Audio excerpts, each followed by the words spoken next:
What's good, y'all? It's your boy Mixtape Mob. If you are rocking with this content, please make sure to hit that like button and subscribe to the channel. But today, I'm going to hit y'all with my thoughts on this new project from Estee Nack entitled Nacksaw Jim Duggan. So, I gotta keep it a buck. I'm not familiar with every project in Estee Nack's discography, but I heard a couple, and I'm well aware of the work that he's been putting in, and of course, his strong underground following. Now, this Lin Mass MC's style of rhyming may be an acquired taste for some due to his offbeat delivery and raspy, rugged vocals. And for years now, Estee Nack has been featured on Westside Gunn albums, so we knew that it was only a matter of time before we would get a full-length Estee Nack project, executive produced by the one and only curator Westside Gunn. But this new project, Nacksaw Jim Duggan, is Estee Nack's Griselda Records debut, and it contains 14 songs lasting 52 minutes. The features are minimal, only including Westside Gunn, Al.Divino, and King Asiatic Allah. But with that being said, let me go ahead and just hit y'all with this track-by-track breakdown. The opener, Knackman Cold Chain, begins with a Fox News clip from Tucker Carlson. Yeah, I can't say I saw that one coming. And man, does Tucker Carlson have the most white sounding voice that a person could possibly have. Jim Duggan? I mean, is he really tough? But Knackman Cold Chain has this off-kilter drumless jazz loop courtesy of Denny LaFleur. It's eccentric production that you could expect on a project with Westside Gunn's name attached. Nack does his coke talk while mixing in some Spanish. Yeah, they have to say it's a solid opener that really taps into that drumless coke rap aesthetic. Track 2, Money, Mass, Wires, features Al.Divino, and these two gruff vocalists get busy over this crunchy and unsettling beat from Crucial to Guillotine, which sounds very DJ Muggs-esque. And it manages to be the most aggressive and in-your-face instrumental on the project, so no complaints here. Track 3, Conductor, We Have a Problem, is backed by a quirky loop from Conductor Williams. It's the type of instrumental that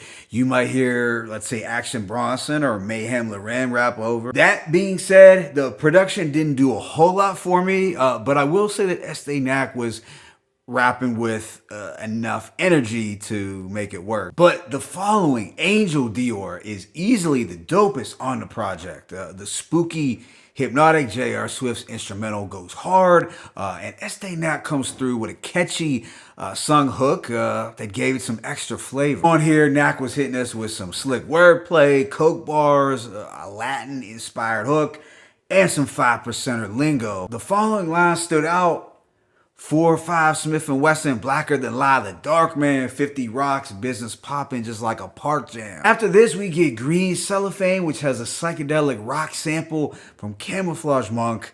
The energy is a little lower, but it's a vibe-heavy record, and I particularly dug Nack's song Hook, which did sort of channel a mix between Stove God and Max B. Nack said, bitch pussy stink, I'm Bill Clinton, still hit the shit, but I ain't inhaling. Immediately after is Fetty Guerrero with Al.Divino, and it's basically an impression of a track just lasting barely over the 1 minute mark. While I could see the appeal in the otherworldly mystical production and the bizarre pocket that Al.Divino was flowing in, this record really comes across as a skit, as a snippet. It's basically a tease. After this is Strawberry Milk, which has, I'd say, my second favorite instrumental on the project. I like the soothing, lush soul sample from Denny LaFleur, which to me sounds as delicious and as savory as drinking strawberry milk itself. Some bars that jumped out at me were: nothing put a smile on a face like drug paper. This rap shit don't really pay, but it's much safer. I don't have time for girlfriends.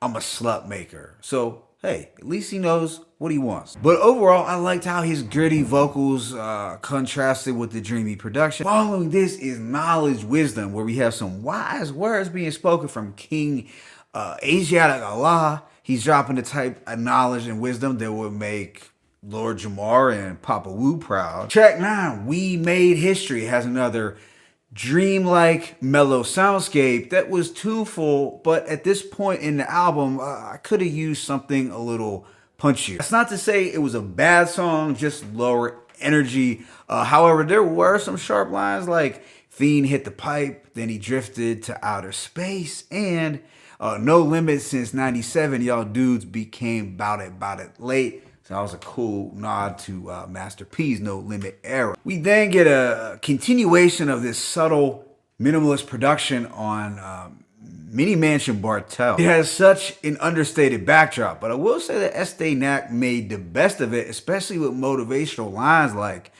used to wish I was a Huxtable or a dude from 90210, then I remembered the grind is beautiful. Fortunately, the following song, Tell Commando, has more of an urgent feel to the production.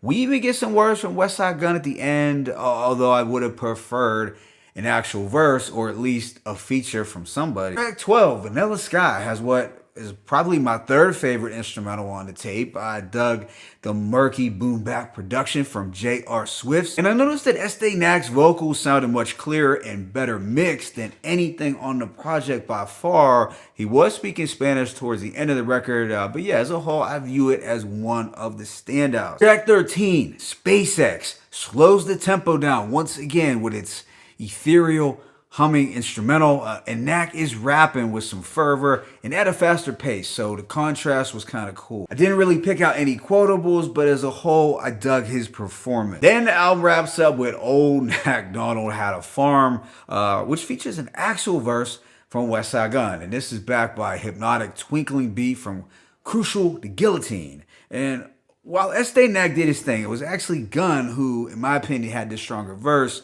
or at least it came off as one of Gunn's more focused features in some time. So overall, I'm gonna give this project a rating of 3.5 mics. Like most Westside Gunn executive produced albums, this one does capture a certain artistic aesthetic. And it was fairly well curated, especially when you factor in the various skits throughout, which give it some cohesion. And these skits do highlight the drug trade and Estee Nack's Dominican roots, which was dope. That being said, I did feel the production was slightly subdued and could have benefited at times from something a bit livelier or perhaps more interesting. Nack for sure has the unique vocal presence and the raw imagery. I feel he could have also benefited from more features. Yeah, at the end of the day, I thought this was a solid project that I might not like as much as some listeners, but hopefully it will shine the spotlight more on Estee Nack